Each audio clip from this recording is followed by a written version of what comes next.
Hello,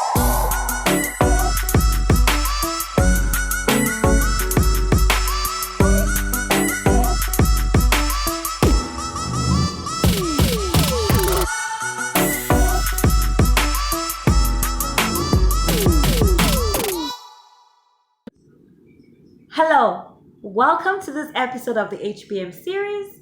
Here we talk about all things healthcare, business, and music.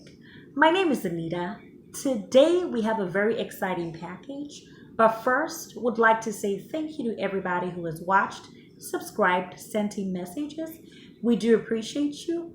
We cannot do without you. Please keep watching and keep subscribing. Our first question today is from Tom. Tom lives in Massachusetts, and Tom says, "Hi, Anita. What do you think is the most difficult part of setting up a medical practice?" Hi, Tom. Thank you so much for sending in your questions. For me, the first most difficult part of setting up a medical practice will be having unavailable capital.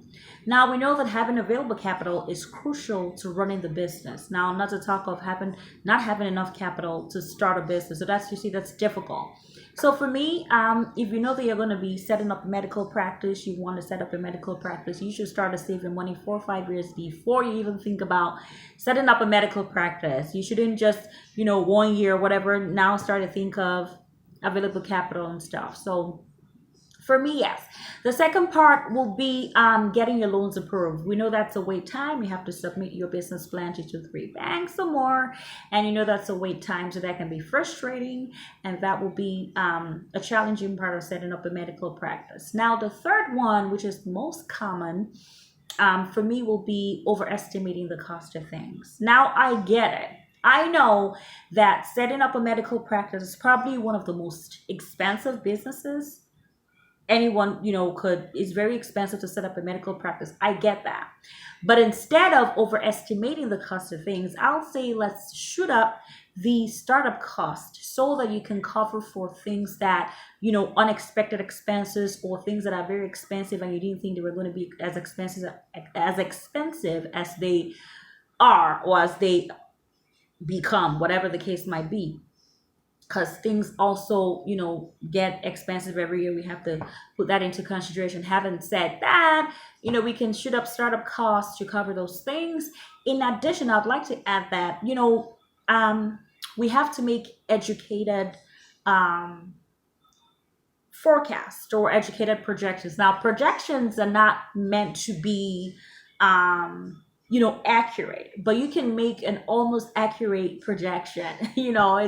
Projections are not meant to be accurate, but it can be close to accurate. So I'll say make educated and, reasonable projections.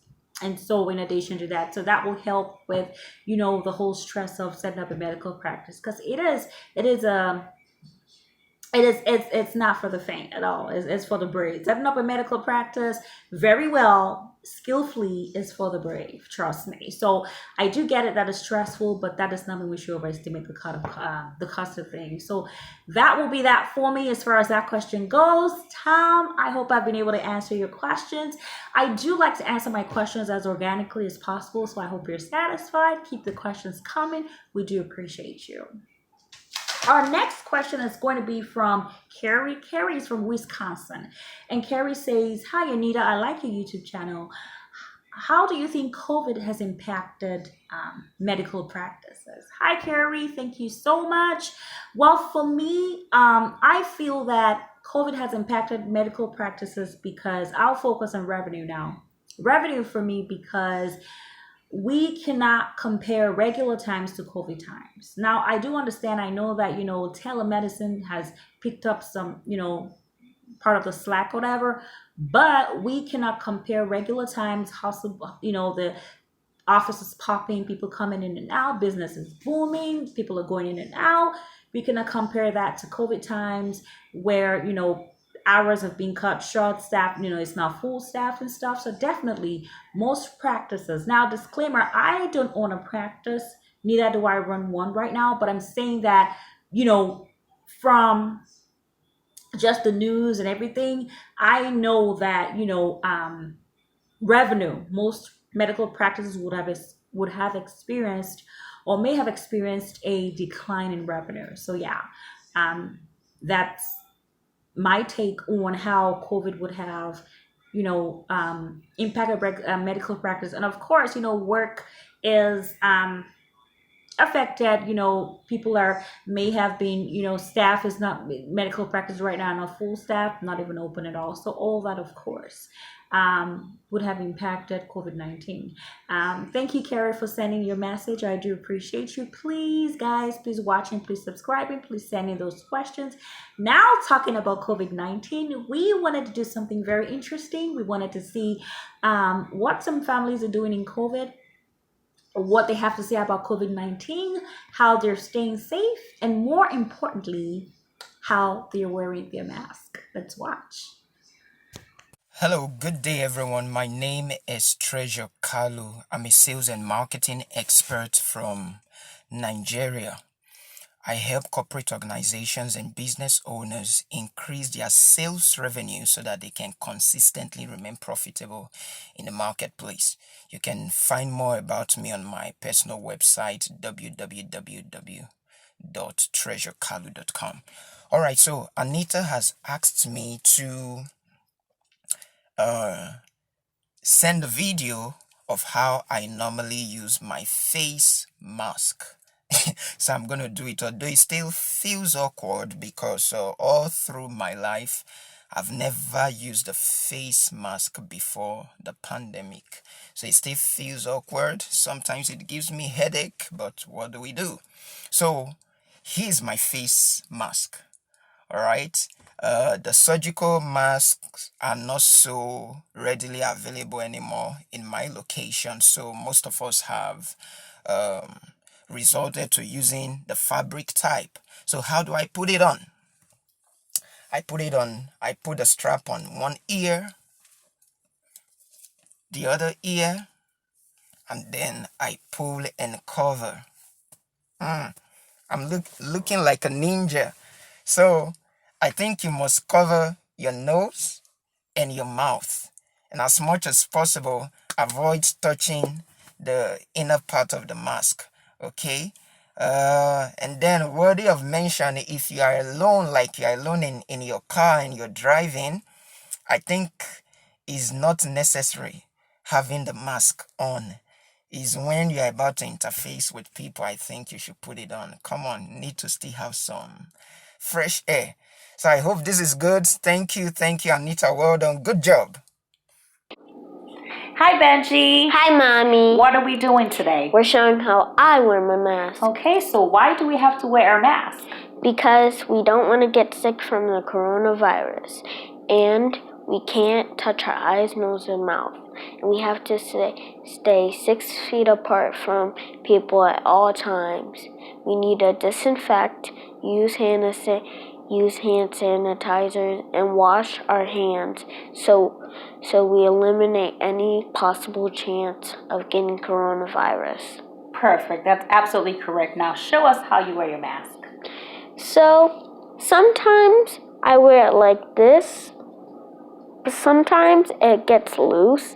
So I just tie the straps once, and it gets a lot easier. So then it won't get loose. Perfect. Thank you so much, Benji. Thanks for coming on the HBN series. Thank you for having me. Well, good morning, my listeners.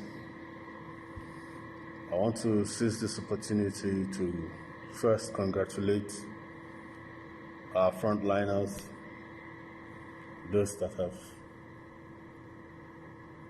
put their lives on the line for the safety of humanity. Those that have constantly made themselves available for this fight. It is worthy to note at this point that humanity as a whole, we are fighting a war against an enemy that does not have no borders. It does not have weapons, doesn't carry arms. And this enemy still does not have representatives. So he uses us against us as we are the ones now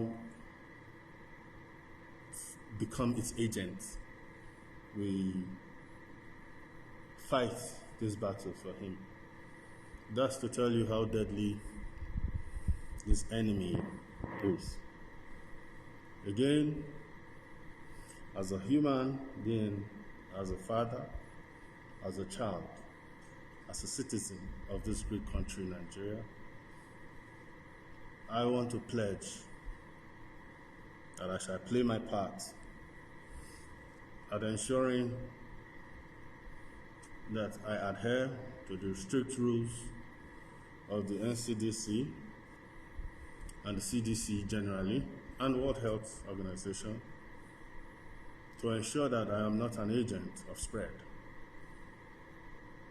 I'm going to ensure that me, myself, my wife, my children, my entire household, friends and relatives comply to this pandemic regulations. In this same vein, I want to urge and advise all of us watching this, listening to this, while still appreciating the frontliners, I want to say, let's keep safe distance, physical distance, 3 feet, what they said. Wash our hands regularly. The hand is the most vital part of our body that the contact this virus can be transmitted to our system, to our body, because we use our hand. We are told to avoid to touch our eyes, ears, nose, mouth. Wash your hands regularly for at least 20 seconds. Flowing water. And keep safe distance again. As we begin to pray that God in His infinite mercy will give our scientists the wisdom to come up with a vaccine that would help us curtail and eventually